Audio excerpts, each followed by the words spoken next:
So we are continuing on with our wonderful reading of Srimad Bhagavatam. We took a break yesterday to talk about the appearance of Srimati Radharani. So it was a very, very special day yesterday to talk about her and meditate upon her wonderful qualities of compassion and bhakti. And so today we'll just continue on. We finished. Canto 1, chapter 11. Hey, we're starting a new chapter today. Yeah. Oh, wow. That is a real cause for celebration because we are moving along inch by inch. Like Vaisheshika Prabhu says, right? Be a sage page by page. Definitely. Om Namo Bhagavate Bhagavate Vasudevaya. Om Namo Bhagavate Vasudevaya. Om Namo Bhagavate Vasudevaya. Narayanam Namaskrityam Naram Chaiva Narottamam Devim Saraswatim Vyasam Tato Jayam Udirayet Nashtaprayeshu Bhadreshu Nityam Bhagavata Sevaya Bhagavati Uttama Shloke Bhaktir Bhavati Nashtaki. Sutta Vacha Anartan Sapavrajya Swidhan Janapadan Swakan Dharmo Darvaram Tesham Vishadam Samayan Iva. Sutta Goswami said, upon reaching the border of his most prosperous metropolis known as the country of the Anarthas, Dwaraka, the Lord sounded his auspicious conch shell, heralding his arrival and apparently pacifying the dejection of the inhabitants. So now Krishna is entering Dwarka, and we'll see a different aspect of Krishna's relationship with his devotees. But the underlying principle is the same, this intense attachment between Krishna and his devotees, and that goes both ways. And Krishna is also intensely attached to his devotees. And so the sounding... I think Lalita Madhava has raised her hand. So wonderful to have you. Go ahead.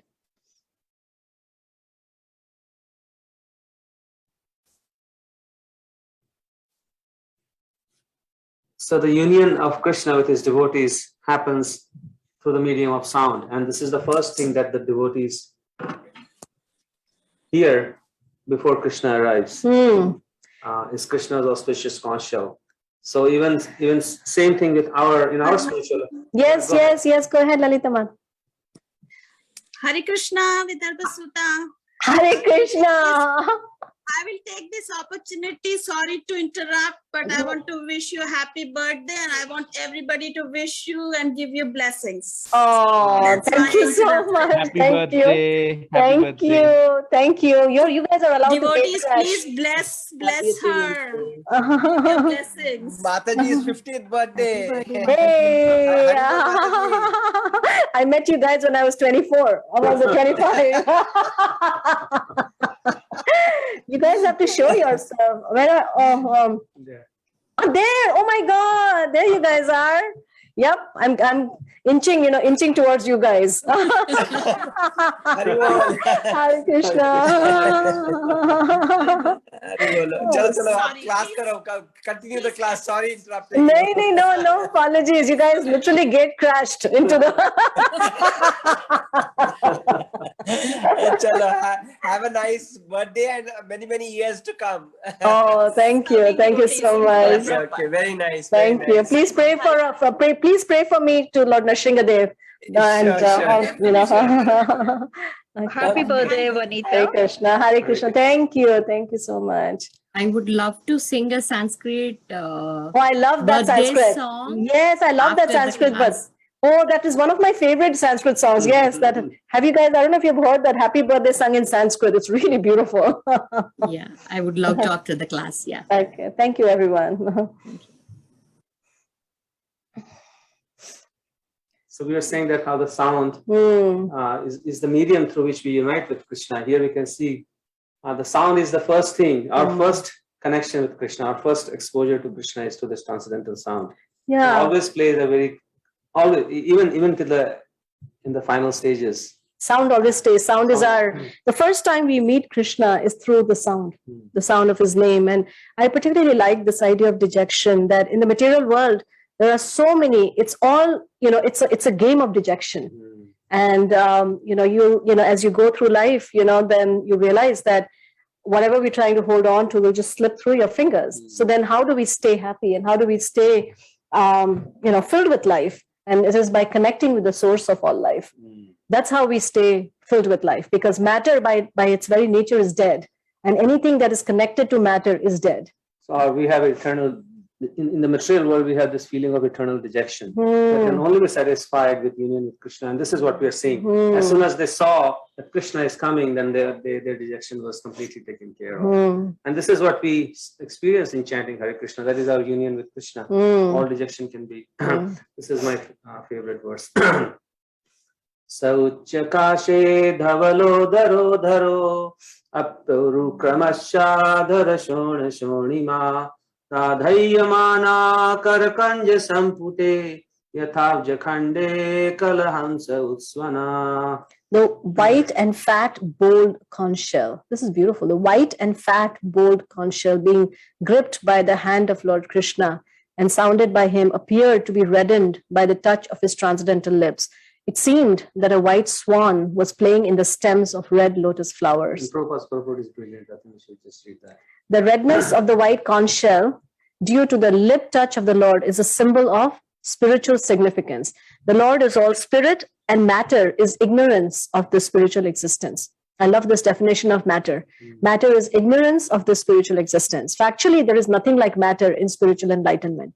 And this spiritual enlightenment takes place at once by the contact of the Supreme Lord Shri Krishna.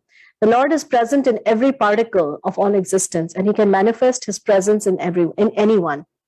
By ardent love and devotional service to the Lord, or in other words, by spiritual contact with the Lord, everything becomes spiritually reddened, like the conch shell in the grip of the Lord. And the Paramhansa, or the supremely intelligent person, plays the part of the ducking swan in the water of spiritual bliss, eternally decorated by the lotus flower of the Lord's feet. It's so poetic, and it just brings to mind that we're all looking for something in this world. Ultimately, we are looking for this deep connection, right? This love, this relationship, and it always evades us. We think we get it for some time, and then again it slips away. One way or the other, all that we are trying to hold on to is going to get interrupted, even if temporarily it may feel like it's not. So, what do we do? Where do you take that feeling of dejection? And here, I really like the way Prabhupada is saying that just by coming in contact with Krishna, that everything becomes filled with that, that spiritual reddening, right? And I guess that spiritual reddening can also be compared to real life, because when we are living our lives in this material conception, it's not real life. No. It's like living in a shadow dream where we are constantly tossed around, and it doesn't feel like life should not be just constantly dealing with problems and getting dejected and this constant struggle. Life should not be like that. It should be something more. And this is what spiritual life is about, that being in contact. And as soon as we come in touch with Krishna's contact, then we become reddened. That means our real life begins at this point. It's something to actually aspire for as we grow older. It's something to aspire for, that how can we grow old in such a way that we can become happier as the flesh decays, as the matter breaks down. Then if to the extent that we are connected to our spiritual essence, to that extent we'll actually be happier as the body starts to break down. And that is what we are meant for. We are not meant for anything less. And anything else, anything less than that is just a wretched condition of life, where we are just walking around looking at each person. And I think I just wrote something on that, right? They're just knocking on every door and saying, are you the one? Are you the one, that's going to make me complete, right? We never take the time to actually knock on the door of our heart, right? Where Krishna is waiting to come in contact with us. He is more eager to have this contact with us than we are with him. And by coming in contact, it's not that he is going to gain anything, because he is completely complete and full in himself. The gainer is us. Sometimes when we practice spiritual life, we think we have something to give to Krishna. Or Krishna needs something from us. Or Krishna needs something. But actually, coming in contact with Krishna means that we will become red. And there are beautiful bhajans that color me, make me, paint me in your color, right? There is this beautiful Meera bhajan that goes like, Rang di Chunaria, right? It goes like, I have this veil, color this veil in your color. So when anything comes in contact with Krishna, then that gets colored in his color. And that's what we are all desiring. And Prabhupada, you often remark that when people, when he took his Western disciples to India, and then people saw his disciples, they remarked that how effulgent they were. And Prabhupada explained that they were just like iron, but coming in touch with Krishna, they have become like fire. So anybody can become like this. Anybody can become like that. Yeah. I think that is the beauty, that no one is born. Like sometimes people look at a great musician and they go, oh, this person must have had some kind of special music genes. And that's why this person has become such a great musician, or that you're just born with those things. But bhakti or spirituality is not something that you're born with. It's the birthright of every living entity. And each one of us has all the genes that is required. Just like walking is innate to every living entity, being in love with Krishna is also innate to every living entity. And Krishna is willing and available to hold us in his hand, just like he held the conch shell and blow it. Tama upashrutya ninadam jagad bhaya bhayavaham pratyudayo praja sarva bhatri darshana lalasa. The citizens of Dwaraka, having heard that sound which threatens fear personified in the material world, began to run towards him fast, just to have a long desired audience with the Lord, who is the protector of all devotees. I am just so happy with these verses because they're such beautiful verses. They're so beautiful. That Bhatri darshana lalasa. Jagat Bhaya. Jagat bhaya. Jagat Bhaya, that is fear personified, right? That in this material world, who amongst us can say that we are not afraid? Even a person with the greatest amount of wealth or power or position or whatever else we may have is afraid. And why are we afraid? Because we are in a place that we know within each one of us, we know that everything that we have cannot be sustained. And that understanding or that knowledge of the unsustainability of this material life. And oh Krishna, I'll call her later. That is what creates that fear. And this fear, the origin of this fear is being separated from our protector. That's why they sing Bhatri Darshan Nalasa. We all need a resting place. We all need a protector. And when the protector is not there, then we are fearful, just like a child is fearful when the parents are not around. Yeah, we're like a creeper. Yeah. We all need a resting place. The question that we can ask ourselves is, what is that wall on which I'm going to lean? And then the next question we should ask is the wall that I'm leaning against, is that wall going to hold me? Is it going to give away, or can it actually stay and hold me? When we can answer those two questions with full honesty, then we will actually understand that where we are taking our shelter, and is that shelter really a place of shelter? Because if it is not really a place of shelter, we'll be heartbroken. Yeah, or that wall may disappear. Yeah.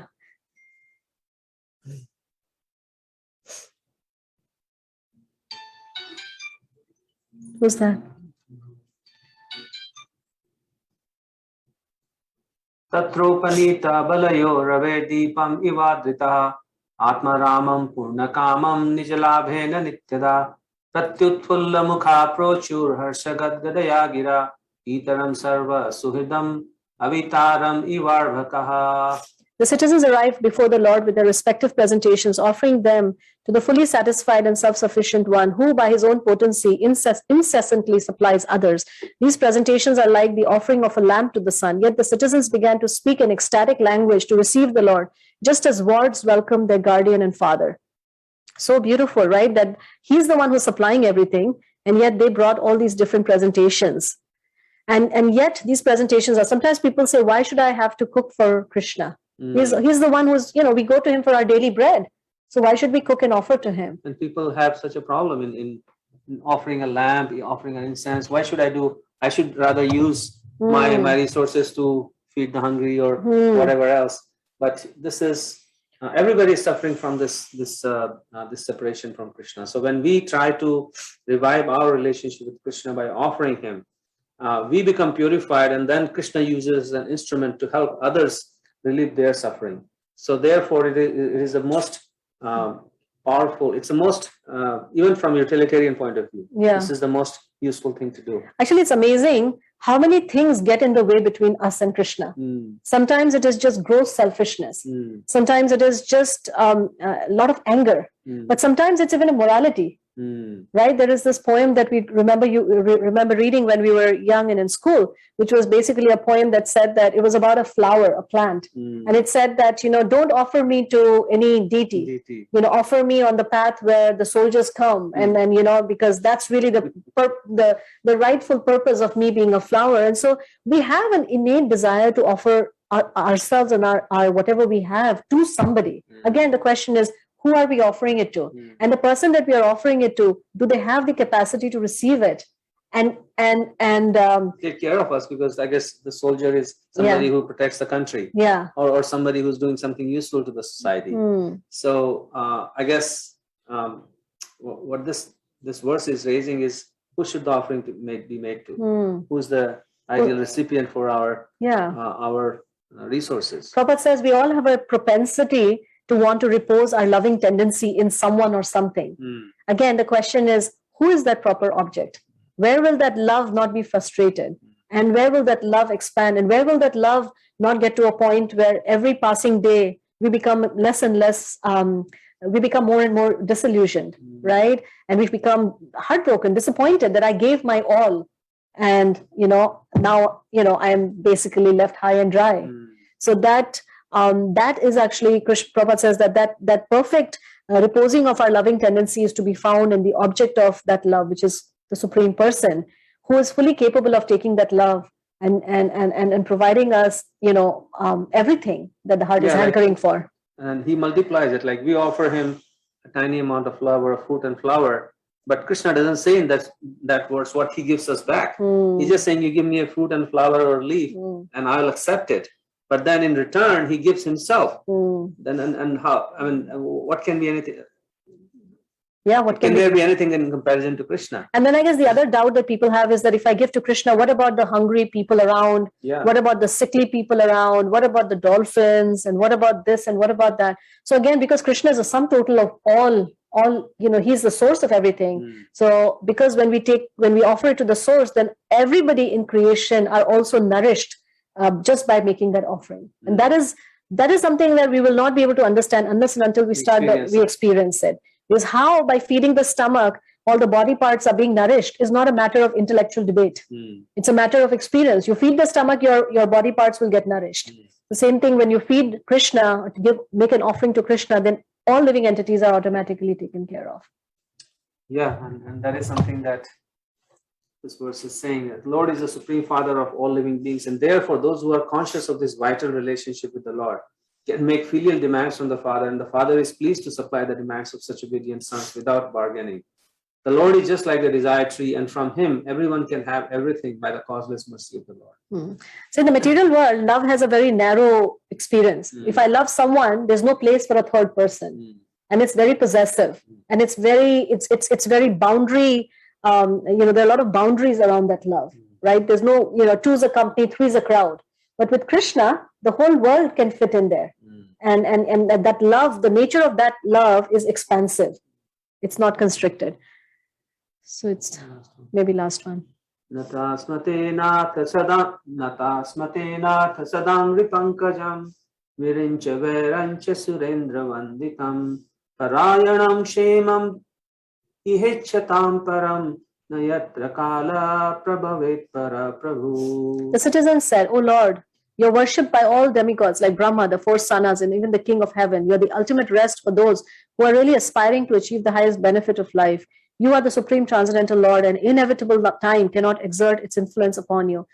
It's amazing that every time they start these prayers, it's almost like they take us, like before we come close, we see the absolute truth. The bird's eye view. Yeah, the bird's eye view. It's like you're seeing him from like this place of the Upanishadic, or even the greatness, the magnanimity. Or from the vision of these great souls like Brahma and Shiva because they want to, somebody might say, oh, Krishna was from Dwarka and he was the prince of Dwarka, so they were just kind of partial to him. But they say, no, it's not our just personal relationship with Krishna, but even the great demigods like Brahma and the King of Heaven, they bow down to you. So, it's amazing, right? It seems like there's a recurring theme every single time. Yeah. And I guess they're also pointing to authority. So it kind of brings our faith in these authorities that we accept Krishna because these authorities, they accept Krishna, these great authorities of the universe. It's not a whimsical decision that whether I accept or reject Krishna. It's not a whimsical thing. Exactly. It's Or not a sentimental It's thing. not a sentimental thing, because right now in the world, you have so many people, they just speak from whatever and say whatever, whatever comes to their mind. It's just spoken as, as being spiritual. And I guess again and again in the Bhagavatam, we understand that, spirituality is not just make believe what feels good, what feels right, Or what is popular Or on what is- social media, or somebody who's charismatic. It's much more than that. It's a real science. And that's another reason why when people try all these new agey stuff, and then they get discouraged, they think, oh, this doesn't work. Yeah. But if something will work when something is real, then the evidence of that will be that it will actually work. And how will it work? It will actually transform the heart. When applied properly, correctly, in a scientific manner, it will actually transform your heart. And that is the final test of anything. So with that, we'll pause here. And Just an analogy came to my mind, like Yeah. our heart is like a conch shell, and when Krishna touches the conch shell, the white conch shell becomes red. So a heart in which there is no blood flowing becomes white. And when the blood starts flowing in the heart, then the heart becomes alive and kicking. That's beautiful. So that's where we want our heart to be. We'll become alive. That's very nice. Thank you. We'll take reflections, comments, questions.